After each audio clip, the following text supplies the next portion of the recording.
Yes, let's go live with Jack Kelly. So good morning. Good morning to everyone. Today, I want to talk about recruiters. Everything you wanted to know about recruiters, but were afraid to ask. If you're looking for a new job, if you've ever looked for a job, chances are you've dealt with recruiters. And I've been a recruiter for 25 years plus. It's hard to believe. It's crazy. So I started recruiting when I was 3. And I've been running a search firm focused primarily placing people on Wall Street. And so this way I can kind of give you some real insights about what recruiters are all about and how they work. And the reason I felt it's so important to have this kind of conversation, because there's a lot of distrust and a lot of misconceptions about recruiters. I think, and you won't hurt my feelings if you make, comment, you give comments or you have questions, because I get it. With a lot of times people feel, hey, I have this recruiter and they're just blowing me off. They're ghosting. I have this recruiter. They're not helping me out. And you get all these things. So you feel like there's this kind of a little bit of antagonism going on. Like I think I should use a recruiter, but then I hear some not great things about it. But then I hear some friends who had a great recruiter and made a whole lot of money. So let me dispel some of the myths and give you kind of, a transparent what goes on. So let's start with this. One of the key things is I've noticed over the years that leads to frustration is that someone will refer a recruiter to a person. They'll say, hey, Jack, I know you're looking for a job. I have this great recruiter, Christine, and she'll help you. And then you're like, oh, that's great. Wonderful. Time goes on. It's like, wait, this is not working. And then you realize that the recruiter that they made the referral, Christine, doesn't specialize in my field. So she doesn't have any contacts. She doesn't know anybody in the space that I want a job in. She doesn't know about the companies. There's no in. So then you've kind of wasted your time. And now as a candidate, you feel like frustrated. This could be avoided by when you speak to recruiters. This one thing to start with will help out tremendously. If anyone gives you a recommendation for a recruiter, or you look for a recruiter, or you say, hey, my buddy is a great recruiter, you, in my opinion, you want to find somebody who specializes in your space. You want to find somebody who specializes in what you do. Now, some recruiters will argue, and I'll understand and I kind of agree with what they say. They'll say, no matter what, if I'm a good recruiter, I could place anybody anywhere. Okay, I'll give that. However, in my opinion, I would offer a caveat that yes, a good recruiter could place people. However, if you have a good recruiter who specializes in a certain area, particularly in a certain niche, you're going to be better off. I've found over the years some of the best recruiters, and I'm generalizing because there are a lot of great recruiters. I'm generalizing, but the recruiters who hyper focus on 1 or 2 or maybe even 3 niches tend to do really well because they're not spread out everywhere. And it makes sense if you think about it, right? If let's say you're a recruiter and you're recruiting for accounting and Wall Street and tech and this and that, you're like 10 miles wide and a 1/4 inch deep. You don't have any depth because how can you really know 10 different industries? How can you understand what goes on at these 10 different industry kind of places?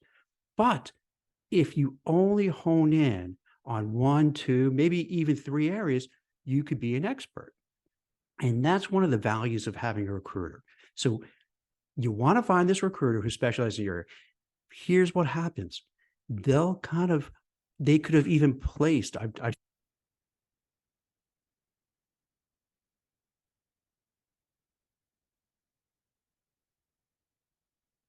I think I hit the move back set. So let's say I placed the manager. Now they're looking for somebody to report into the manager. What an advantage I have, because I know the manager. I'm friends with the manager. I know what he or she likes, what she doesn't like in a candidate, what she's looking for, the type of person. She'll trust my judgment because I placed her or him. And it makes it much easier. You know the corporate culture. You understand what the titles are like. Because when you look for a job, it's crazy. A vice president in one bank or one company, it could be so different than a vice president somewhere else. The compensation, and you would think compensations are pretty much the same across the board, but no, you could have similar type of companies and the total comp all out of whack. So you could have that, if that recruiter specializes in that area, they could really give you some good data points about how much to expect in a salary, in a bonus, in stock options, in their health plan, and other things. So you have that. So that's one of the things, you have to find that right recruiter. Now, there are different types of recruiters. And to make it just easy, I'll just talk about, let's say, 3 of them. One is when you're talking about retained search. Retained search is usually for executive level, C-suite level people. So these are the chief executive officer, the chief financial officer, the chief people officer, the chief whatever officer, chief, cook, bottle washer, and everything officer. So for those that they're paid millions and millions of dollars, you're looking for a retained search. Retained means that the company is only using the services of one recruiting agency. That recruiting agency is doing all the recruiting. And it's primarily for senior level executives. Then underneath, you have contingency. And contingency recruiting is what I do, which is like a disgusting, horrible job. It sucks. It's crazy. Most people do not, as a little kid, say, hey, I want to be a fireman. I want to be an astronaut. I want to be a recruiter. That never happens, right? Never happens. More often than not, recruiters just fall into recruiting. And again, no offense to recruiters. I've been doing this 26 years. I made a crazy amount of money doing it. So I just want to be transparent about everything. So with the contingency, check this out, because you may not realize this. And this is going to kind of shed some real light on why you have all these issues or questions about recruiters. I'll get a job order from a company, ABC widget company. And they'll say, hey, Jack, we're looking for blah, blah, blah, blah. Give me all the information, a job description, speak with the HR person, maybe speak with the manager, and then off to the races. It's an eat what you kill business, which is such a gross term, but that's what it is. What that means is that as a contingent recruiter, which most recruiters are, you're given that job assignment, but not only do I get that assignment, but there might easily be 5 or 6 or more other recruiting agencies that have also been given that job order. And then within those companies, you have a whole bunch of recruiters working on it. So you're going to be competing with 2, 3, 4, 5, 6 different companies that are recruiting. And within those companies, maybe each one has 3, 4, 5 people recruiting. So you're going after all those. Additionally, if that's not hard enough, right? If that's not hard enough, additionally, the company still is going to recruit themselves. So their talent acquisition is competing against me and the other recruiters to find somebody for that job.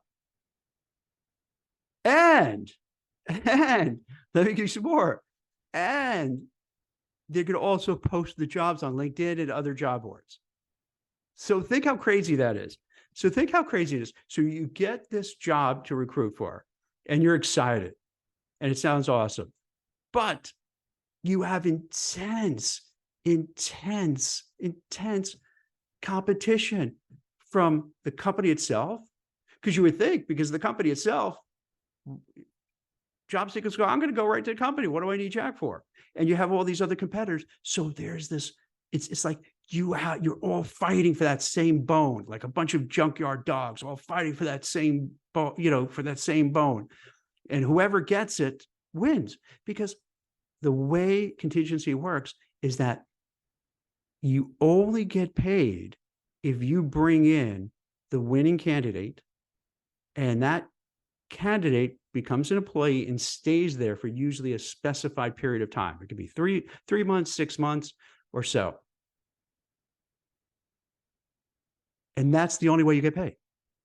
If, let's say, they leave before 3 months, they say, sorry, we're not paying you for it. You have to stay there. And if you put in hours and hours of work, speaking to lots of people, making calls, sending emails, having Zoom calls, meeting in real life, and you're doing this for days and weeks and months and hours, and then someone else gets it, or the company just tires within. And so you put in all that time, all that energy for nothing. Yeah, I'm not saying this so you feel bad for recruiters. I'm saying this so you can get an understanding, like taking the curtains and opening it up and seeing what's behind it. That's what's really going on. Now that I gave you this big picture, think about it. One of the big turnoffs people have about recruiters is they feel, hey, whenever I need a recruiter, they're not there. What's right? I don't get it. I need a recruiter. And then when I don't need a recruiter, they're constantly calling and harassing me. All right. So let me explain. I get it. That's legit. But now that you're watching this video, you're going to understand it. Because it's a race to find the right candidate for the job to place the person so you can get paid. And the commissions, so you know, are pretty nice. It could be 20%, 25%, maybe even up to 30% of the base annual salary. And depending on the company, depending on the level, could be even more. So we're talking about a lot of money at stake. So what happens is this: if I spend an inordinate amount of time with a candidate who I know is not good for the job whatsoever, I'm now at a bit of a disadvantage, because all the other recruiters and the company itself is pursuing the ones who are right on target. So if you end up spending a lot of time with people who are not good for the job, and when I say not good for the job, I'm giving you the reality. You hear things like, oh, we hire based on skills and we hire this. BS. They don't. They want to hire someone who does exactly what the job order asked for, what the job description asked for. The skills-based hiring. Oh yeah, skills-based. No. When it really comes to it, they want somebody, here's a job description. It has 10 ingredients, 12 bullet points. They want you to have 15 out of those 12 bullet points. They want you to have everything. So you need to find that candidate, that winning candidate who has everything. And the reason why they're so tough on it, because they're spending a lot of money on recruiting fees. And so I respect that, and I accept that. I accept that they're coming out because companies are giving recruiters the jobs, because oftentimes the companies can't do it themselves, or don't have enough bandwidth at the particular time, or just are overloaded with other things. So they need the help, and they're going to pay for the help. So if you spend as a recruiter here, it sounds harsh. It sounds terrible. It sounds rotten, but I wouldn't help anybody here if I tried to sugarcoat it. I look at my job when it comes to these podcasts, these LinkedIn Lives, to really be transparent and give you what's happening. And by kind of candy coating it and make it sound nicer, how's that going to help you? It's better to know, here's the real deal. Here's what's happening. Here's what's going on in reality. So when next time you feel a recruiter is blowing you off, they're not blowing you off because they're a jerk. They could be polite about it. I agree with you. They because I know you're thinking that. Of course, they should be polite, respectful, and say, Mr. and Mrs. Jane Smith, I'm sorry, I can't really spend a lot of time right now because I have several assignments that I really need to work on it. And right now, your background, your experience doesn't fit with what I have. I just don't have those jobs. So I'm sorry, I can't help you now, but let's stay in touch and we'll work together when I do find something that fits for you. Now, to me, that would make a lot of sense, right? Because you're being respectful, you're letting the person know, and a rational person would say, "Oh, I didn't realize that. I figured you could help anybody." And related to this, there's a misconception too. Most people think a recruiter could place you anywhere, but that's not the case. Recruiters can't just say, "Oh, I have a person, I'm going to send a resume into the company and place you." No, you need a contract with the company, a signed agreement that you could work on a certain job, and it have all the caveats of any contract.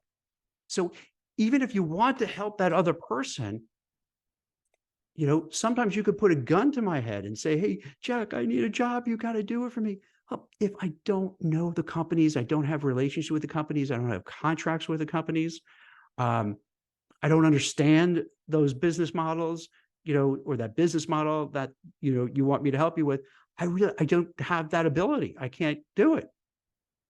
And that's what I think where you get a lot of this like tension, because people aren't aware of that. They just think, "Oh, you're a jerk and you don't want to help me." No, I can't. Like, for instance, if you said to me, "Jack, I have to place this software developer for a FANG company that does these things. I have no idea what you're talking about." I'm in trouble. I can't do it. I don't know it. I don't know enough about it. I don't know enough people there. I don't have contracts with those companies. So I can't help.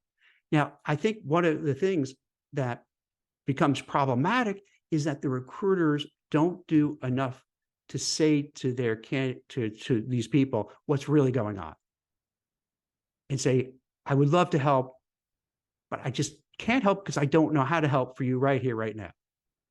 And I think, like most people, you don't want to admit weakness. So what happens a lot of times, recruiters don't say anything and they just ghost the person, blow them off, leading to bad feelings. So I think by sharing this, you kind of get a better sense how the competition is brutal. So you have to find that right person. And if you're not the right person, you probably get the cold shoulder. And then to the other point is like, why don't you call me when I need you? Well, it doesn't work like that. The bell doesn't go off and say, "Okay, this is the right time." You never know what the right time is. So you could be happy in your job. So let's say, Jane Doe is happy in her job, everything is great, but I find a job that's better, more money, more opportunity. And presuming I dealt with her in the past, so I kind of know what she's looking for, right? So then I contact her and say, "Hey, I have this great job." And then she'll be like, "Well, leave me alone. I have a job already." Sorry, but I happen to have a job that's really great. And you can make more money, more opportunity. It's a better company, all that kind of stuff. Leave me alone. Leave me alone. So sometimes you just can't win. And I can't blame that person, because that person, maybe they're happy where they are. They just want to do their job. They don't want to find out that a recruiter is soliciting her, and then she can get in trouble. Boss and colleagues will find out, and you don't want to run that risk, particularly in a market like this. That's kind of, that's hard and tight, and it's tough to find a new job. So these are the things that are swirling around. These are the things that are swirling around, that people like ends up getting just angry and frustrated of like, why this is happening? Why am I getting blown off? Why don't they get back to me? And hopefully, to put up like a pause now, I hope that makes sense so far. So you kind of understand, where I'm coming from, how it works, and now why these things are happening. Now, let me give you some of the positive aspects of dealing with a recruiter. One of the things, you don't have to go it alone. I mean, when you're searching for a job, it's a lonely experience. You're out there, you're sending resumes. Just wrote a piece for Forbes about people sending 500 plus resumes and nothing. So you're sending resumes, nothing is happening. You're looking at all the job boards, you're on LinkedIn, and it's not happening. With a recruiter, at least you have an ally. You have somebody who's in your corner. It's almost like a Hollywood agent or sports agent. It's like Jerry Maguire, show me the money kind of thing. Because the relationship with a recruiter and a candidate is very interesting. It's a mutually benefiting relationship. If I place somebody, there's a good likelihood that they're going to get maybe a 20% or higher increase on the base salary. Now, in this market might be tougher. So I'm generalizing over the course of 26 years, how it goes. It could usually be historically on average, some years are higher, some are lower. Let's even be very conservative. So you can make a 15%, 17%, or even 20% bump up off the base. Now that's a nice move, right? And then maybe you can get a higher title, go from AVP to a VP, maybe from a VP to a director, to a managing director. So by having an ally, having a recruiter who could help you with the search is going to be mutually benefiting, because you're going to make a whole lot more money. Presumably, you're going to get a better job with a better company with more advancement, and the recruiter gets paid. And the recruiter, as we talked about before, the recruiter only gets paid if they place you and you remain there and you stay there in good standing. So there's a relationship that both sides want to make it work. And if it does work, both sides benefit.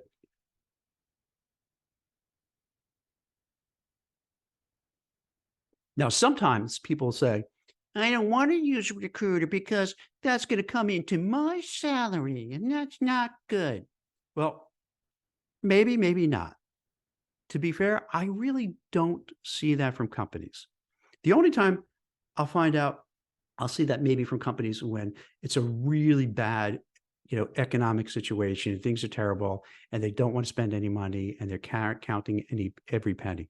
Usually, what happens is that a company goes out to a recruiter because they're having trouble finding that person themselves.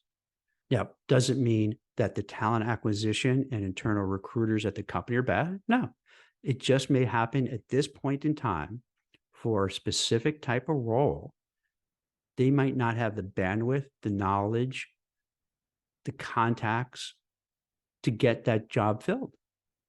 They may have a lot of jobs and they just have to prioritize which ones the company can handle on their own and which ones they're going to allocate to outside recruiters like myself to get it done, because they have to fill these seats and it's a cost of doing business. So generally speaking, they factor in the amount of a placement fee to a recruiter into the whole hiring process. Now, are there times that companies will not want to use recruiters because they don't want to spend that money? Sure. I think this is one of the times where we've seen a lot of recruiters lose their jobs. We've seen a lot of HR people losing their jobs, a lot of talent acquisition, a lot of DEI. So these are the areas they cut. But it's cyclical. Then when times go good, they hire up again. The recruiter also has the benefit, and let's go back to when we're talking about by knowing an industry, knowing a sector. So by knowing that industry, knowing that sector, when it comes time for negotiating salaries, they could help out and take care of that, which is very important, because how many people who are watching this now and then people who watch it later think about it, we're in this awkward position where You're getting an offer, and now you have to negotiate the offer with the HR person or the internal recruiter or whoever the designated person is. And that's super uncomfortable and hard because basically they're asking you, you now have to negotiate against your own boss. And you didn't even start yet. So think how uncomfortable it is. You have to kind of push and cajole and do whatever it takes to get as much money with your boss, and you're not even there yet.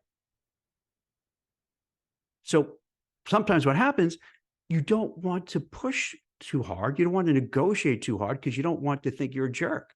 Because then you don't want to feel that your soon-to-be manager, wow, this Jack is going to be a pain in the butt. He's pushing and pushing for this. He's pushing for that. He's asking for, stock and more money and more title, and he wants to work remote. And you know what? I don't even know if I want to hire him. He looks like a big pain in the butt. Maybe we made a mistake. We should find somebody else. But if you have a recruiter, kind of like, a Hollywood agent, a sports star agent, they'll intercede. They do this often. When you're looking for a new job, how many times are you going to negotiate salaries? Once every 5 years, once every 10 years? If you move a lot, so every couple of years. So you can't get great at it only doing it a few times and doing it intermittently over the course of years. But recruiters do this all the time, all day long. So you get good at negotiations. You know when to push, you know when to pull back.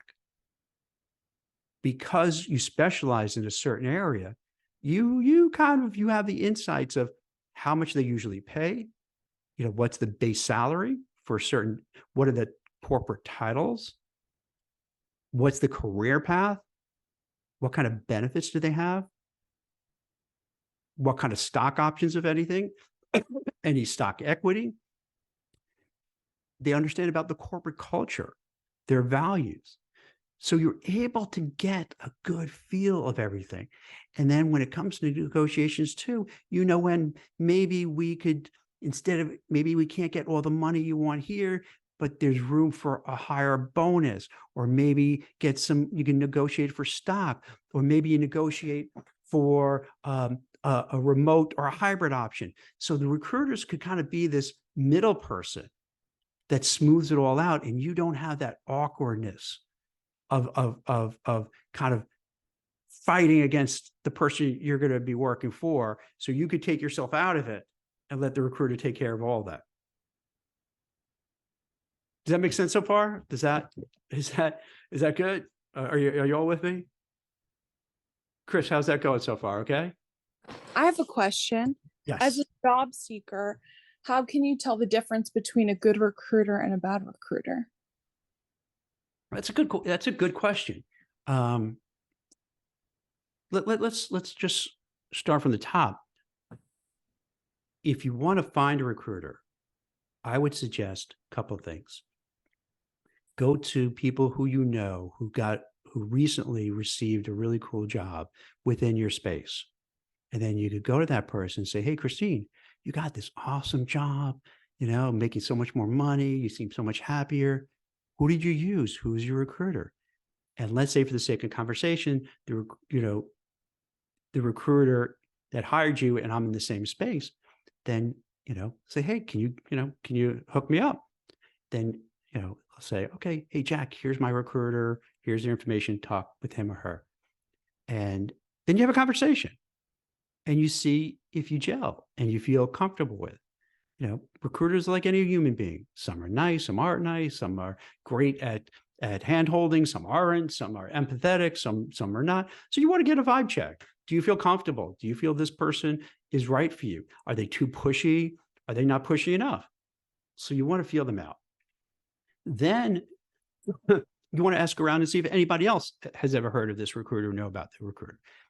Go on job boards to see, is that recruiter placing jobs or posting jobs in your space, in your lane, at the compensation level and the corporate title level that you're good for?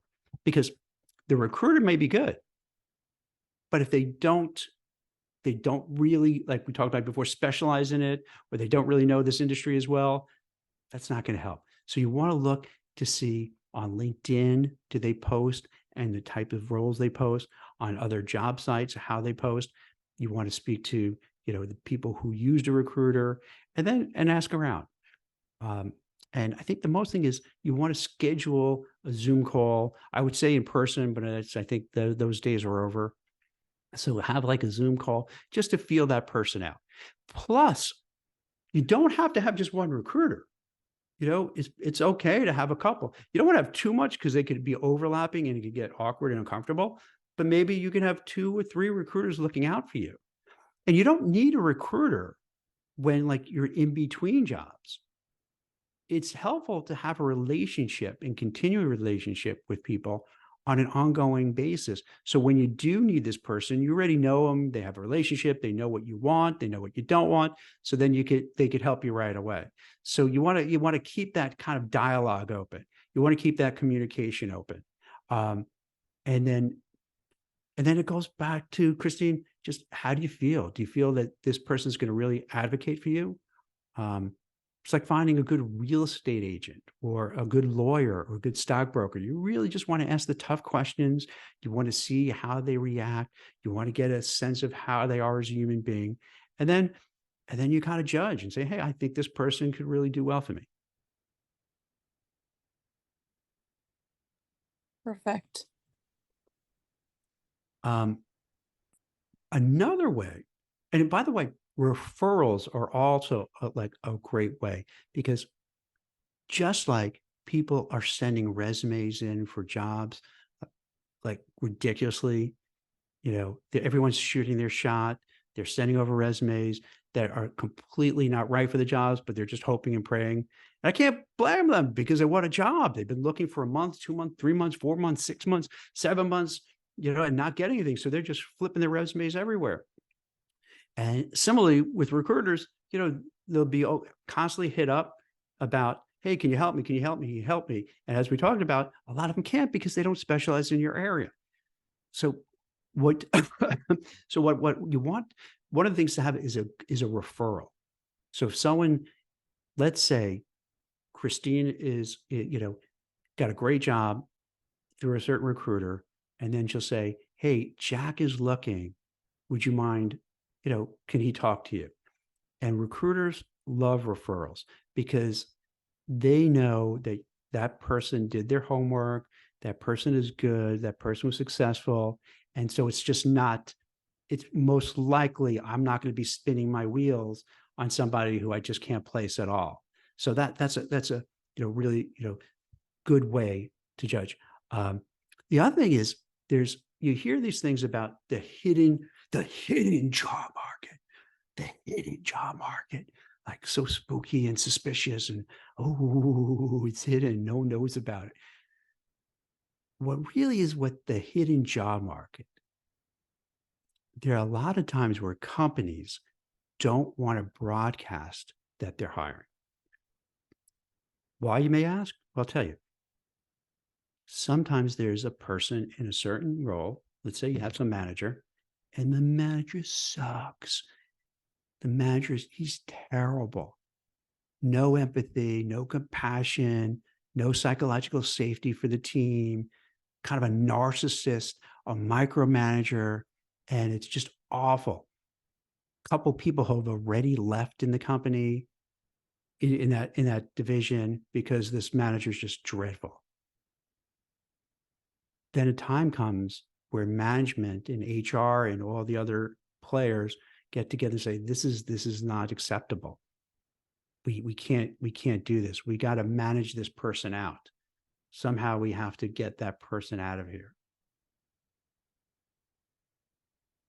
When that happens, generally the company does not place a job posting, a job listing on LinkedIn or Indeed or Glassdoor or niche sites. The reason they don't post it, because it'll blow up their spot. They don't want to show their hand. They want to manage that manager out.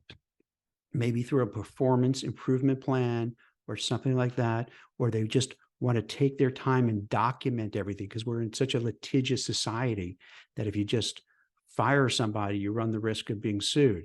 So they probably need to take the time and effort to make their case why we need to let go, terminate, fire, John Doe, because he's just alienating everybody. He's not good, micromanager, narcissist, all that. They don't put a posting on, but they'll give the job out to a recruiter too. Not a lot in this instance. They'll probably only give it maybe to one person or maybe two at the most, because you have to do it in stealth mode. And you need a really good recruiter because they ask us, please don't mention the company or don't mention the reason, what's going on. So imagine that. So now you have to find somebody, but yet you can't really tell what's going on and the company. So you have to rely on your good reputation that the candidate is going to trust you. So they're not going to post the job. It's not going to be anywhere, but the job is open. And it's a really good job. It just happens that person is not right for it. And that's where you get sometimes that hidden, what they call the hidden job market. They're not broadcasting it, but now this recruiter, maybe two recruiters, know about it, no one else. So for their clients, their customers, for the recruiter's customers who are good for the job, they have a good advantage because the company's not getting thousands of resumes. They're not going to get as many. So you have a better chance because that recruiter has the reputation. The company will say, hey, we want you to take care of it because I know you can take care of it, and won't have that awkward, hey, I found out that you're recruiting for my job. What's going on here? This is terrible. And that's really awkward and uncomfortable, and it leads to just arguments in the office. So it's very important. Whew, that was a lot, huh? That was kind of part, I think, was helping everybody understand it. Part was therapeutic for me to kind of share, get all this out, because I do know there's so many things that people aren't aware of it, not sure what's going on, think that something shady is happening or they're not treated right. But hopefully by putting this big picture together, now you have a good sense of what it's like for a recruiter and why they act the way they do and how you could work successfully, find new jobs from using a recruiter. All right, Chris, what do you think?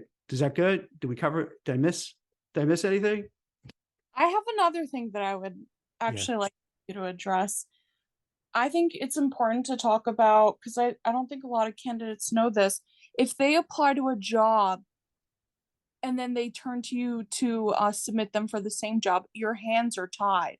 You can now no longer help them get that job because they've applied themselves. And we've seen candidates do that where they'll submit the resume through the company, through their internal site, and then they'll turn to you for that same job. And then we'll get in trouble because then they'll be like, no, I didn't apply to a job. Can you speak to that a little bit? Yeah, that's a bone of contention for a lot of recruiters, because what happens is what Christine is talking about. The way it generally works, standard procedures, that a job is open, person send a resume, goes into an ATS system, now they have it in their system. But there's a lot of kind of gray area. So what'll happen sometimes, let's say a recruiter might speak to a person, tell them all about the job, and the person, yeah, this is a great job. And go, oh, do you want me to submit it? Do you want me to send it out? Sure. And usually a recruiter will just do a little write-up, hey, Bob Smith is really good. Bob is responsible for X, Y, and Z. And here's what he went to college, and here's why he's looking, blah, blah, blah, blah, blah, blah. Write a little letter, send it over with the resume, boom, you send it over to whoever you're dealing with, whether it's, a human being or goes into a portal, what have you.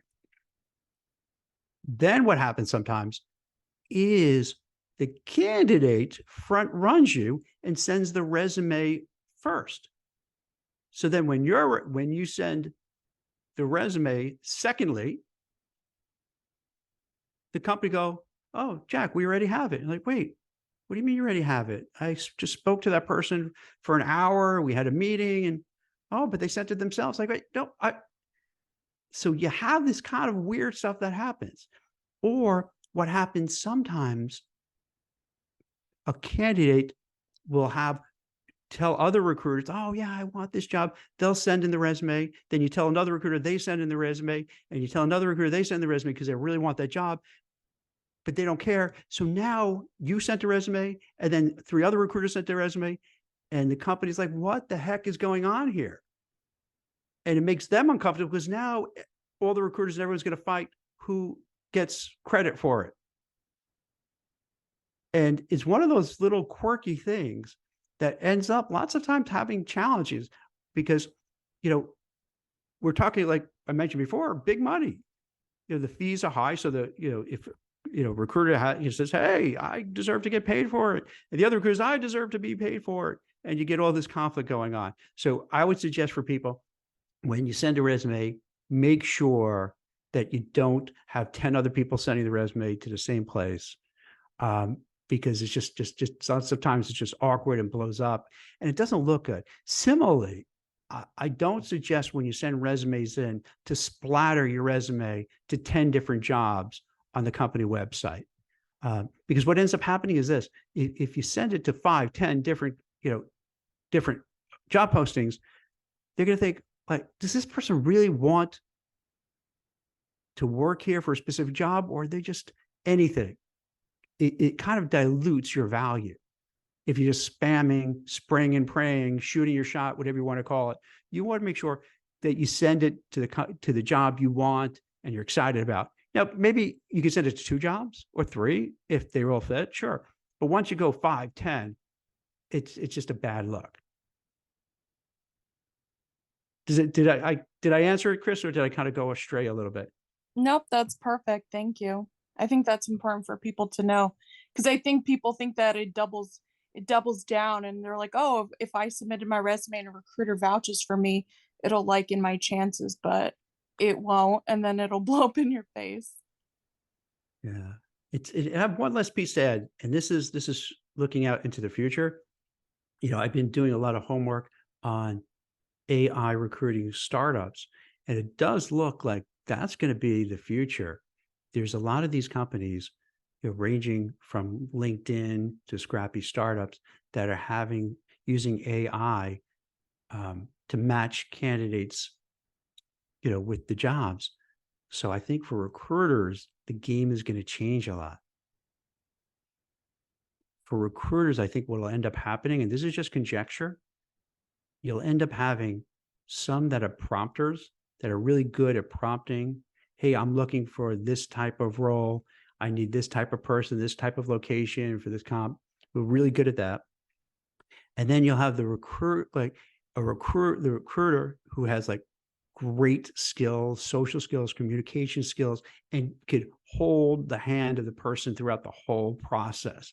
You have schmoozy, smart person who can kind of make it happen, negotiate, and do all that. But you're probably not going to need as many. So if a company has 100 talent acquisition recruiters, or search firm has 100 recruiters, make it go down to 50. And don't shoot the messenger. Trust me, I'm not happy about this. But again, I'll say my job when I'm doing these podcasts and LinkedIn lines is to be transparent and share the information I know. Could it happen? Yeah. Will it happen? I'm not sure. It seems all the facts are going in that direction. So I think the recruiters who have great interpersonal skills, communication skills, they're great salespeople. Sometimes you hear sales and you're like, sales. No, sales is a great skill to have. That's it's a superpower skill. If you're a good salesperson, you hear sales and you think sleaziness, but if you're a good salesperson, you're going to do phenomenally well. So this is kind of looking a little bit into the future, and maybe a year later when we have another podcast, we'll see, am I right or was I wrong? So I hope this helps out. I hope this clarifies, demystifies what goes on with recruiters. Hope that maybe, we can now all love each other, where recruiters and candidates could embrace, hold hands, love each other, work together, live together harmoniously and make everything better because they understand each other. And that's the whole thing, right? This is what it's all about on everything.